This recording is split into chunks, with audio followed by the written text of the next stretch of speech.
Bonjour à toutes, aujourd'hui je reçois Sophie Planck, aventurière, réalisatrice, photographe, exploratrice, membre de la Société des explorateurs français.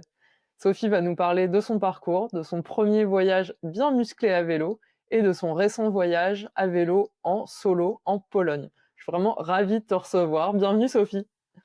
Bonjour Lorraine, merci pour l'invitation. Est-ce que tu veux bien te présenter pour celles qui ne te connaîtraient pas? Oui, alors j'ai 36 ans, j'habite, maintenant en Bretagne. Je suis une grande, passionnée de géographie, d'histoire, d'exploration, et je suis aussi, journaliste, réalisatrice, depuis 15 ans maintenant pour la télévision française. À travers et mon métier et ma passion, pour la géographie, je rapporte des histoires, je réalise des expéditions, j'écris aussi des livres. Je donne des conférences, je fais des photos, voilà, j'ai, un petit peu plein de casquettes, pour être capable de vivre, de cette grande passion de l'extérieur, de la rencontre, et c'est ça qui m'anime et qui me fait, voyager beaucoup, sous différentes formes. Et comment ça t'est venu ça? Est-ce que depuis toute petite, tu sentais qu'il y avait vraiment cette envie d'aller découvrir le monde et partager des histoires ou c'est venu plus tard? Je pense que c'est venu assez vite, dans ma vie, dans le sens où moi j'ai, on va dire 2 origines, très, très fortes, du côté de mon papa, c'est la Bretagne, du côté de ma maman, c'est la Pologne, régulièrement pour Noël, on prenait la voiture, et on faisait, 2 jours de route pour aller, fêter les fêtes de Noël en Pologne, et ce souvenir, on va dire, d'enfance, de traverser des frontières, de découvrir un monde qui est complètement nouveau. Enfin, je veux dire, la Pologne, des années, 90, c'est pas du tout c'est pas du tout la même chose que la France. Donc quand on a des yeux d'enfant, tout est magique, en fait, y compris, l'hiver. On connecte, à des températures, assez froides. Enfin, ma famille habitait dans un endroit assez reculé en Pologne et j'ai encore cette image de la campagne, blanche avec énormément de neige. La culture est très différente et donc forcément, et ben, moi ça m'a appelée, ça m'a intriguée et je me suis dit: «Waouh, c'est tellement simple, en fait, de partir.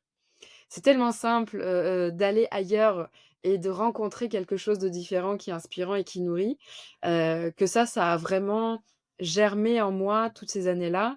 J'ai commencé à voyager d'abord avec, mon sport de prédilection qui est le roller.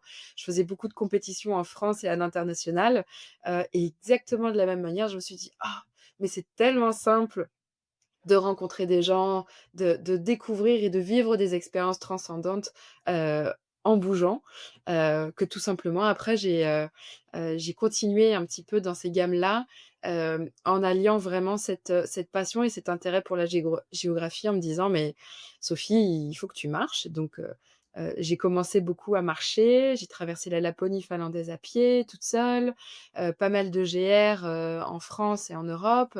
J'ai traversé le Svalbard à ski Pulka en totale autonomie, par -30°, c'était une expérience vraiment transcendante. Et puis au fur et à mesure, et bah, je suis arrivée au vélo. Incroyable, ça fait déjà tellement d'expériences, folles, chacune mériterait un épisode de podcast en fait. Et pour ce premier voyage à vélo, donc tu es allée de d'Alaska en Patagonie, rien que ça. Comment c'est né cette idée déjà de vouloir te mettre au vélo? Parce que tu disais tu marchais beaucoup, donc pourquoi le vélo? Et puis, la raison pour laquelle tu t'es dit: «Tiens, Alaska, Patagonie, quelle bonne idée». Alors ça, c'est un projet que j'ai mûri avec mon conjoint de l'époque, Jérémy Vaugeois. Ça faisait à l'époque 3 ans qu'on était ensemble et on était tous les 2 de grands, grands passionnés de géographie, de traversée tout simplement, tu sais ce qu'on appelle les marées à marées, donc partir d'un point d'une côte pour, traverser une géographie et aller, de l'autre côté sur une autre côte. Hem, on parlait du GR20 qu'on avait tous les 2 traversé et cetera, et en fait, c'est venu assez, naturellement cette idée, cette envie de se dire: «Waouh, qu'est-ce qu'on peut faire d'incroyable ensemble, et de grand, de conséquent?» Et sur, un planisphère, on a vu l'Amérique du Sud et on s'est dit: «Tiens, c'est un endroit où ni toi ni moi n'avons mis les pieds, chiche, on y va». Hem et puis, en regardant, en observant un petit peu de plus près la géographie, on s'est dit: «Mais attends, mais ça a pas de sens de faire juste l'Amérique du Sud pour nous». Regarde ce qu'il y a juste au-dessus, il faut qu'on parte de tout là-haut pour aller tout en bas». Et ça nous paraissait, on va dire, un défi à la hauteur de notre motivation. Et donc on a mûri ce projet-là, on l'a gambergé, on a commencé à en parler, à étudier les cartes et puis on s'est dit qu'à pied, ce serait un peu long et qu'on n'avait pas envie de faire que ça de notre vie. Et donc notre choix s'est porté sur le vélo pour ce côté un petit peu plus rapide, que la marche à pied, mais tout aussi, immersif, et transcendant dans le sens où on scanne toujours une géographie avec son propre corps, qu'on soit à vélo ou à pied. On ressent les choses, on voit les choses, on peut décider d'être plus lent si on a envie ou un petit peu plus rapide. En tout cas, ça permettait une grande liberté de mouvement, et de choix d'itinéraire. Heu et moi, c'est vrai qu'à l'époque, j'avais jamais fait de vélo. J'avais un j'avais une petite bicyclette pour aller chercher le pain, enfin, j'ai jamais eu de vrai VTT dans ma vie, je savais pas ce que c'était des suspensions, le braquet, aucune idée de qu'est-ce que ça voulait dire. Je disais guidon, pas cintre, enfin, tu vois? J'avais zéro culture, vélo. Le Tour de France, je déteste ça, donc il y a un vrai, on va dire, il y avait une vraie dichotomie en fait, dans l'idée de vouloir faire un voyage à vélo alors que j'y connaissais rien. Mais j'ai toujours vu et je le vois encore toujours mon vélo comme un outil de déplacement. C'est mon allié qui me permet de vivre quelque chose, d'aller quelque part. Et donc j'ai pas du tout eu peur, de me lancer dans une grande traversée comme ça. À l'époque, on s'imaginait 1 an et demi de voyage pour 25 000 kilomètres. Et en fait, ça a été 2 ans et demi de voyage pour 30 000 kilomètres. Et je me suis juste dit: «En fait, c'est juste un petit peu de technique, un petit peu de matos à apprendre et puis après ça va faire». Et c'est ce qui s'est passé. C'est incroyable quand même là. Déjà, j'adore votre logique de non, bah l'Amérique du Sud, finalement, non, mais on va allonger un peu, regardons ce qu'il y a un petit peu au-dessus. C'est devenu vraiment bien au-dessus. Et puis ouais, d'oser se lancer en se disant, bah en fait, ça va le faire, on verra bien, et de toute façon, on a envie. C'est vraiment fascinant. Et qu'est-ce que ça t'a apporté alors, cette première très grande expédition à vélo quand même? C'est rare de commencer un voyage à vélo par 30 000 kilomètres. Ouais, ça apporte beaucoup de choses et tu vois, on est parti, c'était 2017, on est rentré fin 2019, juste avant, le grand confinement que tout le monde a vécu, il y a 5 ans. C'est arrivé à un moment dans ma vie, ce voyage, très important. J'avais 27 ans quand on est parti, j'en avais 30 quand on est rentré. Donc ça forge et ça contribue à forger un caractère à un moment donné où on se construit personnellement très fortement. Donc ça confirme beaucoup de choix de vie, ça confirme, un état d'esprit, une philosophie, une manière de voir les choses. Ça donne des exemples, ça donne tout simplement du concret sur lequel s'appuyer pour, vivre tous les défis qu'on peut vivre dans une vie. Hem, c'est un voyage durant lequel moi j'ai eu 2 accidents majeurs, où j'ai failli mourir. Donc ça a scellé aussi quelque part le destin de ce voyage-là que de tomber assez tôt, dans l'expédition. J'ai eu un mauvais accident avec un camion, j'ai eu un deuxième accident, dans des cactus, enfin dans des falaises au Pérou qui a pas été simple non plus à gérer. Donc ces épreuves personnelles, hem, elles renforcent la personne que je suis, littéralement. Et puis c'est aussi beaucoup de rencontres, beaucoup d'apprentissage. C'est se donner le temps de réfléchir, parce que quand on est à vélo, tu t'imagines bien, dans un voyage aussi long, on a le temps de penser. Le vélo, il permet ça aussi, tu sais, cette rythmique, cette respiration, cette introspection. Il y a quelque chose de transcendant dans le fait de traverser une géographie avec son vélo. Et donc ça nourrit, ça grandit et ça m'a fait surtout comprendre que tout est possible et que ça peut faire mal, ça peut prendre du temps, ça peut, devoir se transformer, et ne plus correspondre à ce que l'on s'était imaginé. Mais c'est surtout aussi, accepter, heu, que tout sera pas comme on l'avait imaginé. Je crois que c'est ça aussi. C'est vraiment pour moi une belle philosophie de vie que de voyager avec un vélo. C'est on prend les choses comme elles viennent, on n'a pas le choix, on fait avec et on verra bien où ça nous mènera. Ouais, c'est vrai. Et suite à ce voyage, donc tu en as fait d'autres à vélo, enfin tu as fait plein d'autres choses, mais à vélo, quels ont été tes autres voyages? Et est-ce que c'était, enfin facile, enfin facile, je sais pas si c'est le bon mot, mais en tout cas, après une telle aventure, enfin, du coup, aussi long et tu le dis qui aide autant aussi à se construire, est-ce que repartir pour autre chose, en fait, c'était quelque chose qui était naturel ou en fait, finalement pas évident? Alors quand je suis rentrée en France, j'ai réalisé beaucoup de petits voyages à vélo, donc des grandes traversées VTT, en fait, de massifs, le Vercors, l'Ardèche, sans parler de massifs, il y a aussi la grande traversée de la Creuse qui était super. À chaque fois, c'était des petits voyages, d'1 semaine, pour reconnecter tout simplement au plaisir, de l'itinérance à vélo, de manière un petit peu plus, sportive aussi. Et puis encore une fois, on était dans une période, post-Covid où on pouvait pas faire grand-chose et donc redécouvrir ces petits massifs, ça faisait du bien à vélo, du coup. Parce que moi, j'avais fait à pied, mais jamais à vélo. Donc ça faisait beaucoup de bien et puis ensuite, il y a eu un autre projet qui est né, qui a un peu découlé, de Alaska-Patagonie. C'était un voyage autour de la mer Baltique en plein hiver. À vélo donc, 5 000 kilomètres pendant 5 mois, pour aller témoigner des cultures ancestrales, baltes, en Estonie, Lettonie, Lituanie. Mais le voyage en question, c'était partir des côtes, de la mer Baltique en Allemagne, longer les côtes polonaises, remonter les 3 pays baltes, Lituanie, Lettonie, Estonie. Ensuite, terminer la boucle en passant par, la Finlande et la Suède et revenir avec un petit bateau. Et donc tout ça, on l'a fait, à nouveau avec Jérémy, mon ancien conjoint, par -30 degrés dans des conditions assez compliquées, mais avec les mêmes vélos qu'Alaska Patagonie. Et là, je t'avoue que le redépart, il a été, un peu compliqué, parce qu'en fait, il y a eu un mélange d'expérience et de naïveté. C'est-à-dire que, je savais très bien dans quoi on allait encore s'engager.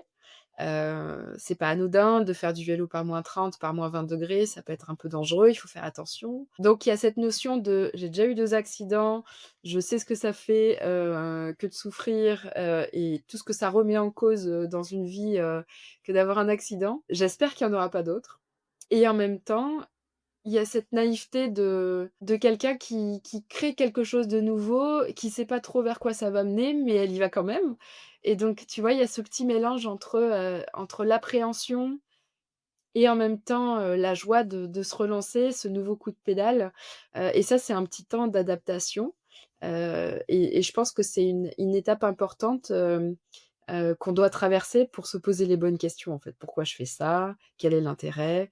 Et donc ça renforce et c'est une petite semaine où, on est à tâtons et puis après ça roule, ça file. Incroyable.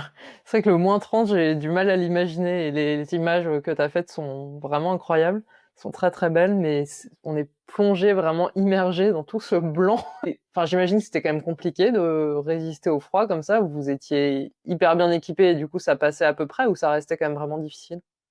Non, ça reste compliqué, alors on en a fait un film, c'est vrai, qui s'appelle Au pays des brumes, qui a été diffusé sur Arte, sur Ushuaïa TV, un livre aussi du même nom, où vous pouvez voir justement un petit peu les photographies de à quoi ça ressemble de faire du vélo en plein hiver. Hem, on a constamment froid, en fait, parce qu'évidemment, on dort dehors, on vit dehors. De temps en temps, on va à l'hôtel une fois tous les 10 jours et ça nous arrive d'être hébergés chez l'habitant, mais de manière générale, on est quand même, soumis, à l'extérieur constamment, et donc forcément, c'est pas simple à gérer parce que quand bien même on a, la doudoune qu'il faut, les gants de guidon, tu vois, qui vont bien, ça n'empêche qu'on vit en extérieur et donc au bout d'un moment, le corps il est fatigué, et très souvent, ce sont les pieds.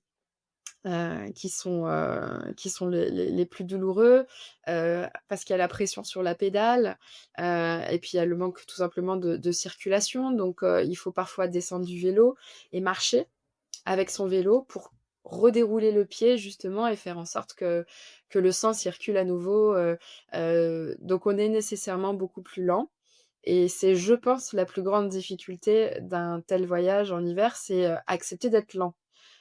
On fait, entre 20 et 30 kilomètres par jour maximum. Quand, en Ah moyenne oui, sur d'accord. la Ouais. Patagonie, on fait entre 70 et 90, même dans les montagnes. Au Pérou, on faisait entre 40 et 50, ça dépendait des jours et ouais, c'est accepter que tout prend beaucoup plus de temps. montage de tente, démontage de tente, on n'a pas trop la possibilité de faire des erreurs, sinon on risque de se mettre en danger. Donc il faut réfléchir beaucoup plus et tout ça, ça prend du temps, mais ça vaut le coup, quoi. Ça fait une expérience, hors du commun, une nouvelle fois. Et plus récemment, tu es partie seule à vélo en Pologne, donc voyage un peu différent des précédents. Pourquoi est-ce que tu as choisi cette destination? Ce voyage, polonais, c'était, un voyage de reconnexion, on va dire, à mes racines. Comme je le disais tout à l'heure, ma mère est polonaise et donc tous les hivers, on partait en Pologne, quasiment pour les fêtes de Noël. Et puis la vie a fait que, les familles se sont un petit peu, divisées et moi, j'ai eu envie et besoin de reconnecter tout simplement, à toutes ces personnes-là de ma famille. Mais j'avais pas envie, de juste y aller, pour aller dire bonjour. J'avais besoin de cheminer, dans ce projet-là et de reconnecter à une Pologne que j'avais pas vue depuis 20 ans. Quand même, ça faisait un petit bout. Heu et et encore une fois, j'ai vu le vélo comme un excellent moyen de redécouvrir la Pologne. Parce que quand je voyage avec mon vélo, je rencontre des gens, je découvre des géographies, des lieux, de la nature et donc j'arrive à m'immerger, à comprendre un petit peu mieux l'environnement dans lequel les gens vivent, et ça me donne, on va dire, un surplomb global, d'un endroit et moi j'aime bien parce que ça me donne à sentir vraiment en fond, quelqu'un ou quelque chose, et c'était rassurant aussi que d'utiliser à nouveau mon vélo donc je suis partie en train de France, je suis arrivée à Varsovie avec mon vélo, et puis j'ai commencé à pédaler donc de la capitale, pour aller dans les zones les plus sauvages, on va dire de Pologne, aller vers la forêt de Białowieża qui est la dernière forêt primaire d'Europe, où il y a encore des bisons sauvages, aller dans les grands marais, ensuite la région des lacs polonaises et ensuite redescendre dans un arc, de cercle en direction de la région de ma famille autour de Poznan. Et là tu vas rire mais je crois que j'ai eu plus peur de me lancer dans ce voyage-là, que dans la traversée des Amériques à vélo. Est-ce que c'était le fait d'être en solo? Est-ce que c'était le fait de partir aussi peut-être sur la trace de tes origines où il y a un côté émotion? Est-ce que tu arrives à identifier, Ouais, pourquoi tu avais cette appréhension? je pense que c'était un petit peu des 2. Je pense que ça faisait longtemps que je m'étais pas retrouvée seule à voyager alors que j'adore ça, et j'avais besoin de reconnecter justement à ce que je vaux tout simplement, à ce dont je suis capable de faire, quand je pars, j'ai 35 ans et j'ai envie de ouais, j'ai envie de ressentir un petit peu à nouveau la solitude et l'appréciation de ces moments, seuls. Et puis c'est aussi une Pologne, qui a énormément changé en 20 ans. Est-ce que ça va me plaire tout simplement? Il y a aussi cette question-là de: «Qu'est-ce que je vais aller voir et est-ce que ça va bien se passer? Est-ce que je vais apprécier?» en fait, cette démarche-là, de découvrir la Pologne à vélo. Il faut savoir aussi qu'à l'époque, moi, je vivais en montagne, en Savoie, et là, je m'engage, dans un itinéraire qui est relativement plat quand même. La partie nord, et est de la Pologne, elle est assez plate, donc je vais pas dans le sud où il y a les montagnes.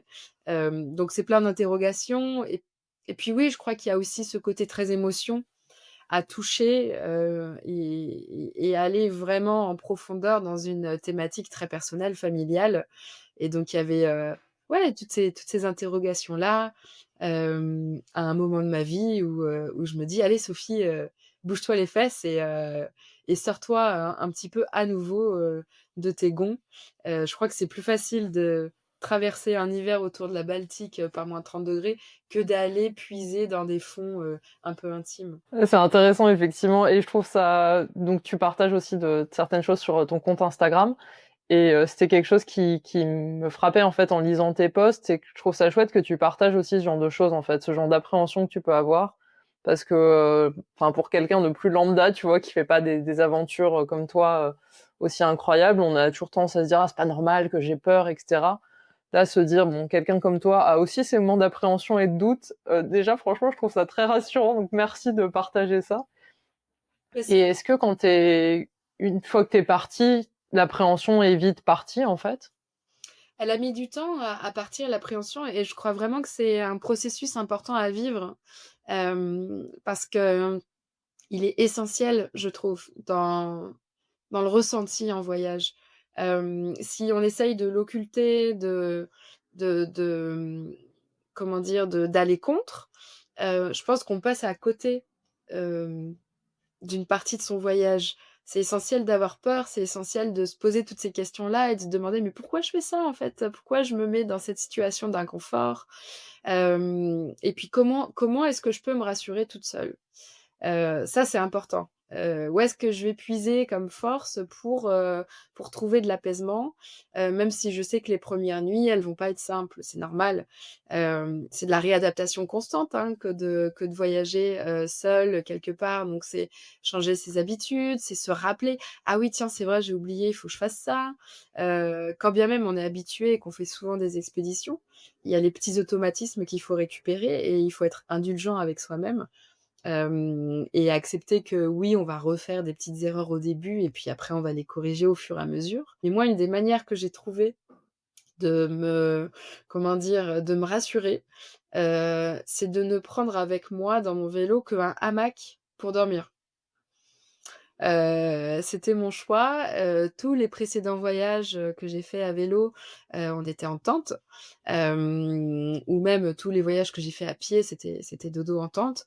Là, j'avais envie de rompre avec ça et de dormir en hamac. D'une, parce que c'est un peu plus léger, et puis surtout, ça m'oblige à trouver un coin, arboré pour camper et bivouaquer, et donc ça m'oblige à aller en forêt et à me cacher, et moi, c'était mon astuce pour me dire: «OK Sophie, tu vas te mettre dans un endroit, où il y a personne qui passe. Comme ça, tu es sûre qu'en dehors peut-être, un loup, un chevreuil ou un sanglier, tu seras tranquille, il y aura pas d'humain». Parce que j'avais plus, entre guillemets, «peur», de rencontrer un humain qu'un sanglier dans la forêt, quoi. Et c'est souvent ça, en fait, effectivement. Ah, j'adore la technique du hamac. Ouais, et c'est Et est-ce tellement que bien de dormir en hamac, en forêt, tout seul, on est invisible, hein. ah, ça doit être une expérience vraiment particulière. Je l'ai jamais fait, mais ouais, ça doit être, bah, ouais, tu dois ressentir vraiment toute l'atmosphère de la forêt en direct. C'est complètement ça, tu sais, tu te réveilles le matin, et les animaux te voient pas non plus, et parfois j'ai vu des petites fouines, ou des belettes, passer sous mon hamac, parce qu'en fait je faisais pas de bruit. Le hamac, heu, en fait tu sais pas s'il y a quelqu'un dedans tant que la personne bouge pas, et donc du coup il y a quelque chose d'assez joli, à se retrouver là, et même je me suis dit: «Si jamais il y a des sangliers, je monte un petit peu mon hamac et comme ça, ils vont pas m'embêter». C'était un petit peu l'astuce, mais c'est ouais, j'aime beaucoup, le hamac pour ça. On est bercé aussi un petit peu par le vent, c'est de la technique, hein, il faut dormir pas tout droit, mais un petit peu en biais pour être sûr d'être, à peu près droit au niveau du dos, mais je me sens un petit peu, tu vois, enlacée, bercée par les arbres. Ça doit être agréable, ça donne envie de tester. Une fois que tu as trouvé justement la bonne technique. Quelles ont été, tes plus grandes surprises ou tes plus grandes émotions lors de ce voyage? Je pense déjà c'était le 1er coup de pédale, j'avoue, j'ai pleuré, parce que j'étais fière et heureuse de me relancer dans un projet comme celui-ci. Donc je partais pour faire un mois de vélo, hein, j'ai fait 1 500, kilomètres à peu près, hem et j'étais heureuse de me dire, que j'étais capable, de me mettre ce petit coup de pied, ouais, déjà pour faire ce petit projet-là, et je m'y attendais pas du tout à cette émotion du 1er coup de pédale. C'était assez libérateur, ça faisait du bien. C'était un peu de fierté aussi, donc c'est quelque chose qui ouais, qui fait beaucoup de bien. Ensuite, les tout le temps que j'ai passé dans la forêt de Białowieża, donc tout à l'est de la Pologne, à la frontière, biélorusse, ça a été des moments, extrêmement, transcendants. J'ai vu beaucoup de bisons sauvages, j'ai vu, 3 loups un matin, des loups blancs incroyables, qui m'avaient pas vue et que j'ai surpris avec mon vélo. Beaucoup de très, très belles, observations animalières et des rencontres assez marquantes aussi avec les locaux, à un moment donné où, en fait, quand je suis arrivée, dans la forêt de Białowieża, j'ai été, prise au piège, entre guillemets par une situation, complexe, parce qu'il y a un douanier, un militaire, polonais qui a été, tué, sur la frontière, biélorusse, au niveau du mur qui a été construit et qui coupe maintenant, la forêt primaire en 2. Un énorme mur, qui a été, finalisé en 2022, pour lutter contre l'immigration clandestine. Et c'est une zone, qui du coup est très sensible, à bien des égards, politiquement, militairement. C'est une zone qui divise énormément, la Pologne et l'Europe. Il y a les pros, il y a les anti. Et puis, il y a beaucoup de militaires et avec la guerre en Ukraine, c'est une zone particulièrement, sensible, en ce moment. Et quand moi j'arrive avec mon vélo par la forêt, par les petits chemins, je ne suis pas au courant que, on vient d'établir une zone tampon, et donc c'est une zone où, plus personne peut rentrer ou plus personne peut sortir jusqu'à nouvel ordre. Et donc moi j'arrive là, je rentre dans le petit village, il y a à peine 2 000 habitants, si je dis pas de bêtises, dans Białowieża et puis les gens me disent: «Mais comment tu as fait pour rentrer?» Je dis: «Passer par les chemins de forêt» et c'est là qu'on m'annonce que, qu'il y a une zone tampon et qu'officiellement les étrangers n'ont pas le droit d'être là, encore moins les journalistes. Moi j'ai un petit peu la double casquette donc je suis hébergée par une femme qui me laisse une chambre, pendant, 4-5 jours, le temps que la situation se calme un petit peu et c'est 4-5 jours durant lesquels, j'aurai le temps de vraiment connecter, à beaucoup de locaux, et puis surtout de faire, voilà mes journées et mes matinées en forêt pour aller, m'immerger et m'imprégner un petit peu de cette forêt primaire qui est un joyau, chez nous en Europe. C'est la dernière forêt, qui n'a pas été touchée par l'homme depuis au moins 700-800 ans. C'est comme ça qu'on peut définir qu'une forêt est primaire, et en même temps connectée à cette réalité politique, qui est pas simple et donc voilà, moi c'est ce que j'aime aussi dans un voyage, c'est être capable d'aller au-delà de juste, prendre mon petit vélo, mais aller comprendre un petit peu, tout ce qui se passe et ça a été, assez dur à vivre, je crois. Parce que tu rencontres des personnes qui sont, pro-mur, pour qui c'est important que le mur soit là et tu rencontres des personnes qui sont dans la défense de l'environnement, qui voudraient que le mur soit tombé, enfin et tu témoignes aussi de la complexité de la Pologne, d'aujourd'hui et en ça, c'est assez intéressant. Bah, c'est super intéressant comme rencontre, mais c'est sûr que c'est pas simple d'être, enfin, d'écouter du coup, tout ce monde-là et enfin, ouais, sans être non plus trop dans le jugement parce que tu pas non plus, bah, enfin, toi, tu vis pas là, mais c'est intéressant d'arriver à s'immerger vraiment dans la vie, du coup, du lieu et de rencontrer des personnes. C'est vrai que ça, on n'arrive pas, en fait, toujours à le faire. Toi, tu y arrives vraiment bien. Comment tu fais, en fait, une fois que tu arrives, tu vois, comme ça, quelque part? Est-ce que, en fait, spontanément, tu commences à discuter avec des gens et après ça se fait un peu naturellement? Tu vois, par exemple, le fait d'aller dormir chez cette femme, comment ça s'est fait? Alors, le fait de dormir chez quelqu'un, c'est juste parce que j'étais dans l'embarras, parce que tout était fermé déjà à peu près. Le seul hôtel qui était ouvert, c'était, un hôtel un peu de luxe dans lequel d'ailleurs étaient logés tous les militaires. Heu et la nuit, c'était un truc comme 200 € et là, moi, je me dis: «Non mais c'est pas mon budget, c'est hors de question, je peux pas mettre 200 € par nuit je sais pas combien de temps, tu vois? C'était pas possible et donc c'est tout bête, mais je vais vers les gens, je leur demande, je leur dis: «Bon, voilà, est-ce que vous savez où est-ce qu'il y aurait pas peut-être une petite auberge ou quelque chose de plus bon marché?» et cetera et cetera. Les gens me disent: «Non, non, non». Je bredouille un peu le polonais, je parle pas bien polonais parce que ma mère m'a pas appris, mais j'ai quelques phrases, quelques notions, et mon oreille, par contre, est bien faite, au polonais donc c'est entre guillemets «facile de comprendre», pas trop de parler, mais en fait, une dame me renvoie vers une dame qui m'envoie vers une dame qui me renvoie vers une dame qui dit: «Bon allez viens chez moi».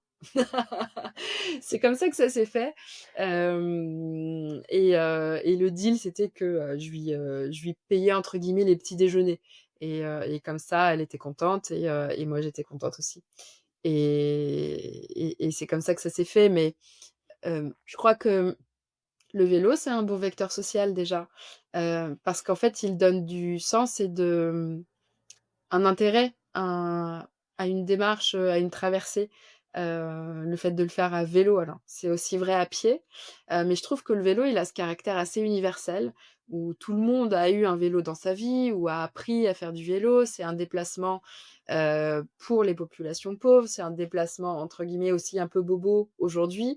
Donc en fait, ça mélange, ça lie tout le monde. Et tout de suite, il y a un intérêt. «Ah tiens, ton vélo, il est comme ça, ah oui, tu as autant de vitesse, ah, il est telle couleur et puis ça sert à quoi?» et cetera et cetera.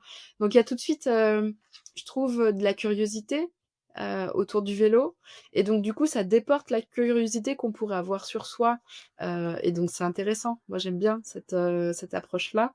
Ça permet aussi de parler des chemins, des sentiers, de pourquoi par ici, pourquoi par là, hem, ou de dire: «Bah, tiens, je suis passée par tel village pour arriver chez toi. Ah bah, tiens, là, il y a ma sœur et machin et truc et bidule» et donc en fait, ça élève un petit peu le propos, je trouve et ça permet d'aller au-delà de juste, moi, toi. Ça englobe tout et moi, je trouve que c'est ma manière à moi d'aborder les gens, de mélanger tout ça et de créer du lien, Après je suis une grande, humaniste et moi j'aime aller vers les gens, j'aime apprendre des gens et donc j'ai absolument aucune, réticence à aller vers des gens que je connais pas, même des gens qui pourraient paraître louches au premier abord.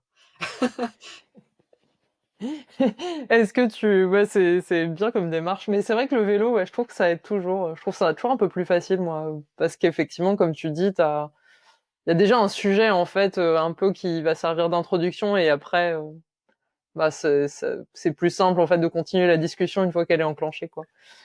Et est-ce que tu peux nous parler, ouais, d'une ou plusieurs personnes peut-être qui t'ont marqué en cours de route? Oui, alors, par exemple à Białowieża, j'ai rencontré, un guide, biologiste, qui vient du Portugal et qui est installé à Białowieża depuis plusieurs années maintenant. Hem et on a passé une journée ensemble. Il m'a emmenée en forêt, en fait, dans un coin assez spécifique de la forêt qui s'appelle la réserve stricte. En fait, j'ai enjoint un groupe, qui partait pour découvrir cette partie-là de la forêt. Quand on dit réserve stricte, c'est une réserve vraiment intouchée, où il ne se passe rien, les arbres se décomposent, hem, jusqu'au dernier stade, on va dire, de la décomposition. Tout est laissé, et l'homme n'a absolument le droit de rien faire dans cette partie-là, du parc national qui est réparti entre la Pologne et la Biélorussie. Et donc il m'invite à rejoindre, ce groupe, pour aller découvrir un petit peu la forêt. Et ensuite on passera la journée ensemble à papoter, à discuter et aller très loin dans la notion, d'écologie, d'impact et de poumons, de centre un petit peu que représente Białowieża en Europe et c'est vrai que quand tu regardes sur la géographie, c'est une forêt qui est vraiment centrale, et c'est vraiment la dernière qui existe en plaine. Je parle pas, des montagnes, mais en termes de plaine, c'est vraiment notre dernier petit bijou, de biodiversité et ça magnétise, beaucoup, et il y a beaucoup de personnes qui se sentent attirées par cette forêt-là et notamment, cet homme qui vit là, qui est marié maintenant à une Polonaise, qui a refait sa vie ici et et tu vois, c'est juste des personnes qui vont impacter ton jour, ton quotidien, avec qui tu vas avoir des discussions transcendantes, mais ça va donner le ton aussi, d'un voyage. Parfois, ça se résume à ça. C'est une personne qui va te dire quelque chose et qui va te faire gamberger toute la journée et ça va impacter le reste du projet. Hem et il m'a dit de très belles choses sur la relation entre, hem, un voyage, pour, renouer avec sa famille et un voyage, au cœur, on va dire des racines les plus profondes de l'Europe, tu vois? C'était assez poétique et assez joli et puis je peux penser à un autre monsieur, qui s'appelle Christophe, que j'ai croisé, il sortait d'une forêt et c'est drôle, c'était en plein milieu d'une zone très marécageuse de Pologne, Narodowy ça s'appelle, hem et il y avait des panneaux partout qui indiquaient: «Attention, il y a des élans qui peuvent sortir de la forêt» et cetera et ça me fait marrer parce que à ce moment-là, je vois quelque chose bouger d'entre les arbres et c'est Christophe. C'est pas du tout un élan, c'est un monsieur, mais qui pour le coup a une tête un peu d'animal, sauvage. C'est quelqu'un qui vit en forêt, il est d'ailleurs considéré par les locaux, comme le roi de la forêt de Narodowy. Heu, il a quitté, la capitale de Varsovie quand il était jeune et il s'est installé vraiment il a fabriqué sa maison et aujourd'hui, bah, c'est un homme des bois littéralement, qui a une odeur très particulière, et cette odeur, elle est restée dans mon nez pendant 3 jours. C'était assez particulier, hem, mais c'est un monsieur, pareil, tu sais, très brut, nature, qui n'a pas de code. Et avec qui tu vas pouvoir, discuter, très en profondeur de beaucoup de sujets et moi j'aime beaucoup ces rencontres, qui sont éphémères où tu te dis au revoir, en fait tu te dis adieu, mais quelqu'un, heu, dont tu vas te sentir très proche, dont tu vas sentir une certaine filiation, hem et ça c'est quelque chose que j'apprécie beaucoup. D'avoir, tout de suite énormément d'empathie, de lien, d'amitié pour quelqu'un qu'on connaît pas. Je sais pas ce qu'il a fait dans sa vie, je sais pas pourquoi il s'est retrouvé en forêt, mais je sais juste qu'à l'instant T, la relation que l'on a, elle est belle et elle fait du bien et elle est utile. Donc c'est ce genre de rencontres qui, ouais, qui nourrissent et qui font beaucoup de bien. C'est vraiment précieux ce genre de moments et de rencontres. Et est-ce que tu as eu des moments, où, ça a été alors tu t'as parlé du coup déjà de la quand tu t'es retrouvé en zone tampon, j'imagine que ça c'était un moment difficile forcément. Est-ce que tu as eu d'autres moments où vraiment c'était plus compliqué dans ce voyage? Ou est-ce que globalement ça a quand même été, à part du coup cette ce passage en zone où tu étais pas censé être? Alors il y a eu 2 facteurs, on va dire, compliqués à gérer. Le premier, c'était que je suis partie en juin et en juin, c'est la saison des orages en Pologne, on va dire dans cette espèce de climat, semi-continental où je me trouve, donc c'est des orages qui sont assez violents, et qui font assez peur. Pour rappel, je dors en forêt avec mon hamac. Et donc quand je pars, je sais, on va dire que la grande majorité des orages, dans le continent vont se passer en journée et pas forcément en soirée. Donc c'était un peu mon pari en partant, que de me dire que, normalement les orages, ils vont se déclarer soit le matin, soit l'après-midi et ensuite ça va s'éclaircir pour le soir. Je vais pouvoir dormir tranquille dans mes arbres et ensuite repartir le lendemain et puis me cacher quand il faudra me cacher. Ça s'est révélé juste, dans 90 des cas. Donc j'avais le temps, on va dire, le matin, de me réveiller vers, 5:00, parce que c'est un moment en juin où il fait jour, jusqu'à tard et le soleil se lève très tôt et se couche très tard.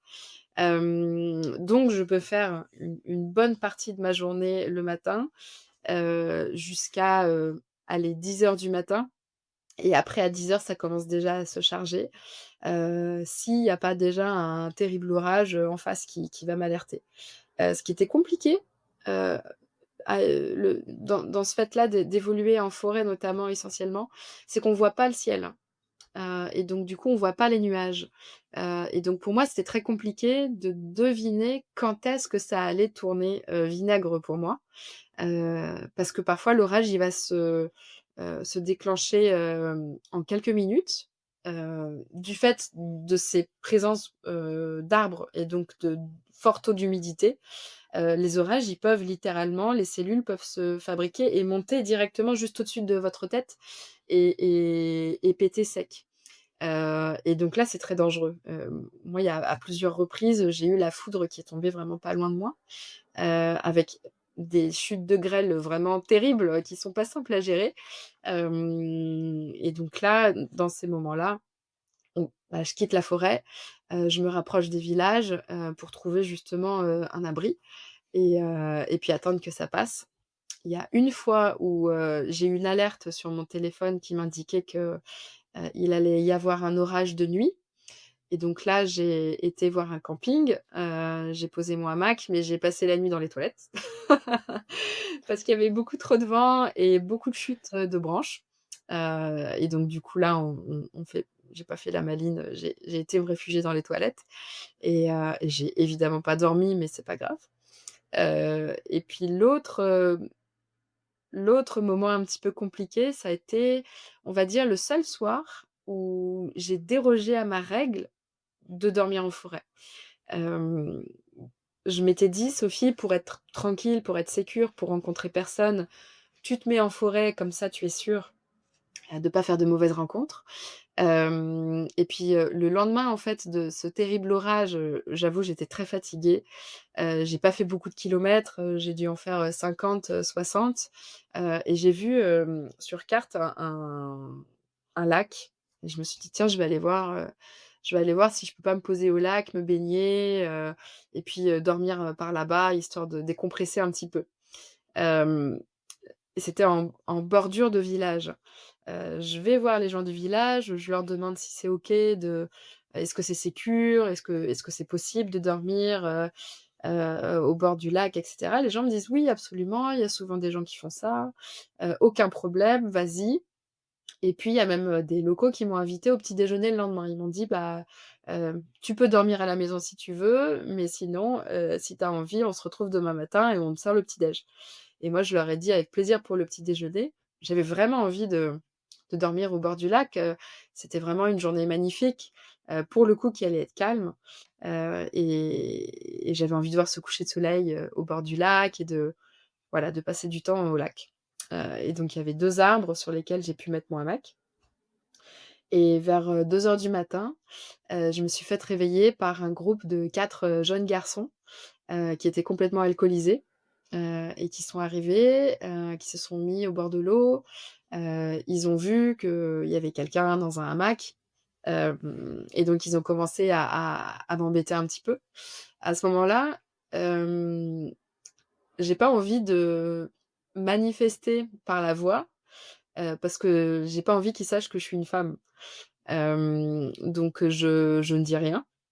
Sauf qu'évidemment, ils sont éméchés, donc ils commencent à balancer tout simplement des déchets sur, mon hamac, tout ce qu'ils ont et qui traîne. Je m'imagine à ce moment-là qu'ils doivent se dire que je suis une migrante, j'en sais rien, que j'ai rien à faire là. Enfin bref, je sens l'animosité monter un petit peu, et pour autant, j'ai pas envie de sortir de mon hamac, parce que je sais pas ce qui va se passer. Ils sont 4 garçons, un peu éméchés, je suis seule, je suis une femme, bon. Et donc finalement, j'allume, ma lampe, je la projette sur eux, comme ça je vois à quoi ils ressemblent. Moi, je suis assez cachée parce que j'ai ma moustiquaire, qui, entoure mon hamac, et je suis dans mon duvet, donc on voit pas trop mon visage, et donc je pointe la lampe sur eux et donc du coup, ça les effraie un petit peu, ils s'éloignent. Ils vont jusqu'à leur voiture et là, ils prennent, des mortiers, enfin des feux d'artifice quoi, mais assez conséquents. Et il les allume et il les envoie sur mon hamac. Et là, je hurle, pour le coup et là, ils s'en vont. Heureusement, ils ont mal tiré, donc c'est passé à côté et puis surtout, comme il avait plu la veille, c'était très humide et donc du coup et ça a pas pris feu au sol, en fait. Ça a fait pchit quoi, directement. Mais si c'était tombé sur mon duvet ou sur, voilà, ma moustiquaire ou quoi que ce soit, potentiellement, ça aurait pris feu. Donc là, ça a été un moment assez, difficile parce que moi, c'est ce que j'appelle une agression, littéralement. Ah Hem, bah, ça l'est, ouais. voilà et donc j'ai évidemment pas dormi, j'avais peur qu'ils reviennent, j'étais toute seule, bien entendu, et donc le lendemain matin, je suis allée voir, ce villageois qui m'avait invitée à petit déjeuner, je lui ai tout raconté. Je lui ai raconté en allemand parce que lui, il parlait pas anglais et je parlais pas assez bien polonais pour expliquer et je parle de manière, correcte, allemand donc il m'a consolée en allemand et c'est enfin ça m'a fait rire de la situation parce que enfin c'est au final c'était drôle après coup, sur le coup c'était compliqué à gérer émotionnellement, j'ai fait ce que j'avais à faire, ce sont des choses qui peuvent arriver en voyage, à tout le monde, que ce soit fille ou garçon.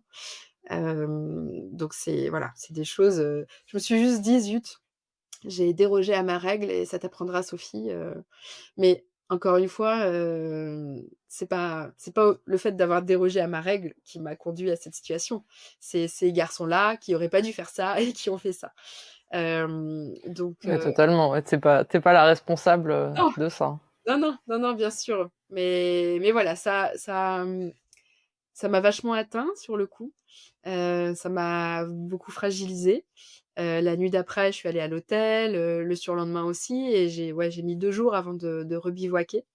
Mais je me suis surtout dit que le monde est fait de belles personnes et qu'il faut que je me rappelle de ça, comme de ce monsieur qui m'a accueilli au petit déjeuner, qui m'a fait des super beaux câlins de papa, comme à sa fille voilà, pour me calmer, et cetera et voilà, moi je m'accroche à ça aussi et au final ces petites difficultés-là, bah, c'est juste le monde, dans sa plus grande imperfection qui s'est montré à moi, quoi. Mmh. Ah, tu raison et t'as beaucoup de recul et c'est juste ce que tu dis, mais c'est vrai que ça devait être tellement effrayant que j'imagine que c'est pas évident d'arriver à prendre ce recul-là et enfin même de recommencer à bivouaquer, 2 jours après, ouais, je je suis impressionnée honnêtement, c'est Bah, parce ah, qu'en fait, tu ça tellement d'agressivité là. ça aurait créé un gros traumatisme et j'avais envie de le gérer, tout de suite, en fait, mon trauma. Parce que j'étais toute seule, parce que j'étais loin, et j'avais encore des choses à faire. Il fallait que j'aille voir ma famille et cetera et c'était important de, heu, conscientiser les choses tout de suite, comprendre ce qui s'est passé et puis tout simplement, surtout me dire que ces personnes-là sont pas importantes, en fait.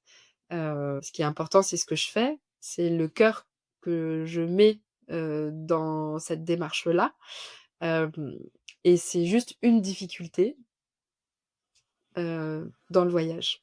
Voilà et c'est pas insurmontable, il faut après ça dépend de sa sensibilité, bien sûr. Il y a des personnes qui auraient peut-être besoin de plus de temps, d'autres moins, d'autres qui auraient complètement arrêté de faire du vélo. Enfin, tu vois, chacun réagit, avec ses propres moyens et ses bagages. Moi, je pense que le fait d'avoir eu des accidents auparavant, m'ont donné beaucoup de d'outils, pour, structurer mon esprit. Parce que quand on vit un traumatisme, et ça, c'est une réaction normale, psychologique, c'est que, le puzzle, il est en désordre et il faut remettre les choses dans l'ordre, en fait, chronologiquement. Et moi, c'est quelque chose que j'ai fait tout de suite, mais avec beaucoup de difficultés. J'ai eu beaucoup de mal à pédaler, mais vraiment beaucoup de mal. Faire, 50 kilomètres, ce jour-là, ça m'a beaucoup coûté. Et j'ai même pris, un petit train, pour faire 50 bornes, pour arriver dans une ville dans laquelle je pouvais trouver un hôtel. Parce qu'il y avait pas d'hôtel là où j'étais. Il y avait rien. Hem, donc ouais, ça m'a quand même un peu fait tanguer, c'est normal. Mais c'était important de rebivouaquer, même si c'était très dur, hein.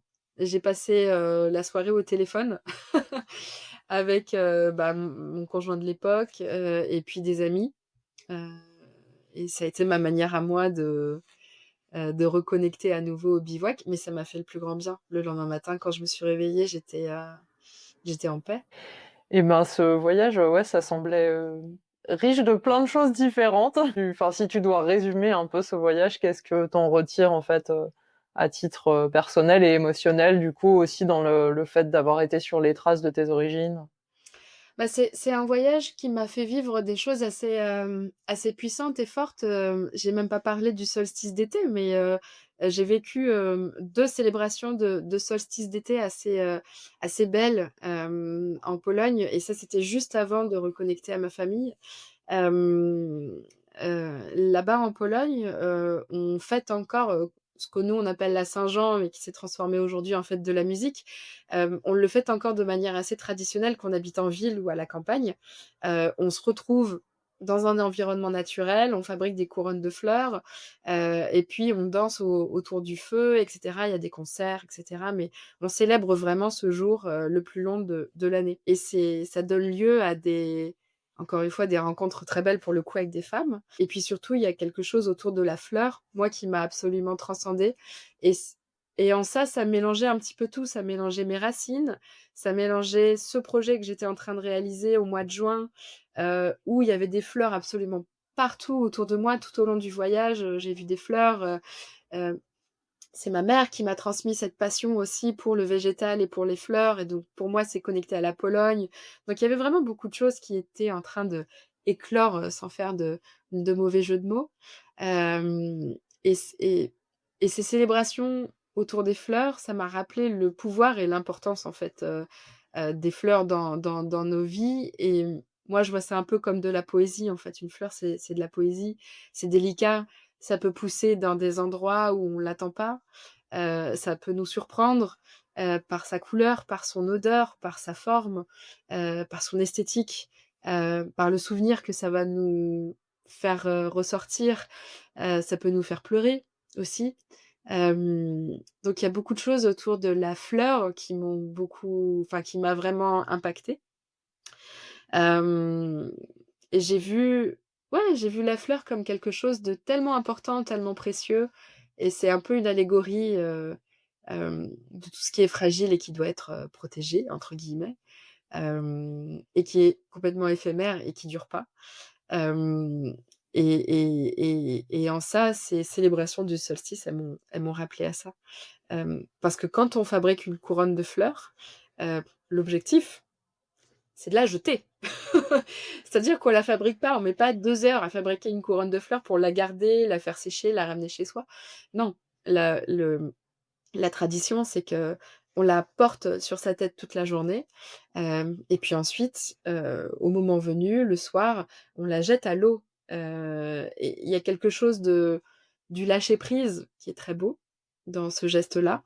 Hem, il y a quelque chose de l'ordre de l'intention qu'on met dans la couronne de fleurs, et qu'ensuite on la laisse un petit peu, bah, sur les flots, et puis on va voir où ça l'amène, en fait.